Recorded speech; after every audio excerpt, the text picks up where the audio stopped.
Hello everyone, आज का topic है सार गुणनखंड और सार गुणज। पिछली वीडियो में हम गुणनखंड और गुणज के बारे में पढ़ चुके हैं। यहाँ पर हम सार गुणनखंड और सार गुणज के बारे में पढ़ेंगे। तो सबसे पहला है सार गुणज कॉमन फैक्टर। इसकी परिभाषा है दो या दो से अधिक संख्याओं का उभयनिष्ठ गुणनखंड उन संख्याओं के सार गुणनखंड कहलाते हैं। यानी दो या दो से अधिक संख्याएं लेनी है, उनका गुणनखंड करना है और उन गुणनखंडों में जो उभयनिष्ठ आ रहा है वही सार गुणनखंड कहलाएगा। तो इसे हम उदाहरण के माध्यम से समझते हैं। जैसे 4 और 18 के सार गुणनखंड निकालने हैं हमें। तो सबसे पहले 4 के गुणनखंड निकालेंगे। तो 4 के जो गुणनखंड हो गए, यानी 4 में कौन कौन संख्या का भाग जाता है, 1 का, 2 का और 4 का। फिर हम निकालेंगे 18 के गुणनखंड। तो 18 में 1 का भाग जाता है, 2 का जाता है, 3 का जाता है, 6 का जाता है, 9 का जाता है और 18 का जाता है। अब इनमें हमें कॉमन देखना है, उभयनिष्ठ देखना है। तो यहाँ पर उभयनिष्ठ है 1 दोनों में और 2। तो यहाँ पर 4 और 18 के सार गुणनखंड हो गए 1 और 2। इसी तरह एक उदाहरण और देखते हैं 3, 6 और 12 के सार गुणनखंड। तो सबसे पहले हम 3 के गुणनखंड निकालेंगे, यानी 3 में कौन कौन सी संख्याओं का भाग जाता है।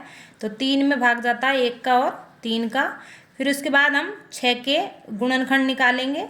6 में 1 का भाग जाता है, 2 का जाता है और 3 का जाता है और 6 का जाता है। इसके बाद 12 के निकालेंगे। 12 के गुणनखंड हो गए, यानी 12 में 1 का भाग जाता है, 2 का जाता है, 3 का जाता है, 4 का जाता है, 6 का जाता है और 12 का जाता है। अब हमको सार गुणनखंड निकालने हैं, तो उभयनिष्ठ देखना है। तो उभयनिष्ठ है यहाँ पर 1, 3। तो यहाँ पर 3, 6 और 12 के सार गुणनखंड हो गए 1 और 3। इस तरह से सार गुणनखंड निकालते हैं।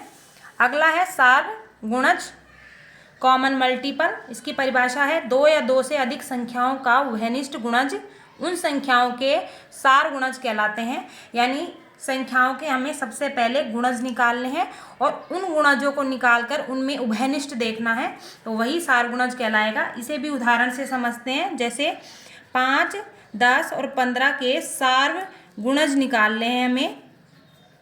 तो सबसे पहले 5 के गुणज देखेंगे, यानी 5 का पहाड़ा।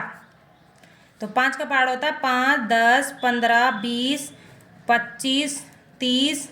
इस तरह से 10 का गुणज देखेंगे, यानी 10 का पहाड़ा 10, 20, 30 इस तरह से। और 15 के गुणज देखेंगे, यानी 15 का पहाड़ा। तो 15 का पहाड़ा हो गया 15, 30, 45 इस तरह से। अब हमें सार गुणज निकालने के लिए तीनों में कॉमन देखना होगा। तो तीनों में कॉमन है 30। तो 5, 10 और 15 के सार गुणज हो जाएगा 30। अब यहाँ पर हमने इनके पहाड़े लिखे हैं, तो यहाँ पर भी पहाड़ लिखा जाएगा 30, 60, 90 इस तरह से। एक और उदाहरण देखते हैं। जैसे 7 और 9 के सार गुणज निकालने हैं। तो सबसे पहले 7 के गुणज निकालेंगे, यानी 7 का पहाड़ा लिखेंगे। 7, 7 दूनी 14, 7 तिया 21, 7 चौका 28, 7 पंजे 35, 7 छक्के 42, 7 7 49, 7 8 56, 7 9 63 इस तरह से। और 9 के गुणज, यानी 9 का पहाड़ा 9 दूनी 18, 9 तिया 27, 9 चौक 36, 9 पंजे 45, 9 छक्के 54, 9 7 63, 9 8 72 इस तरह से। तो सार गुणज में कॉमन देखना है दोनों के पहाड़े में। तो यहाँ पर 63 आ रहा है, इससे पहले कोई भी कॉमन नहीं है। तो 7 व 9 के जो गुणज हो गए वो हो गए 63। अब यहाँ पर हमने पहाड़ा लिखा है, तो यहाँ पर भी पहाड़ा लिखना पड़ेगा। तो 63 का पहाड़ा हो गया 63 एकम 63, 63 दूनी 126, 63 तिया 189, इस तरह से 7 और 9 के गुणज निकाल लिए हमने।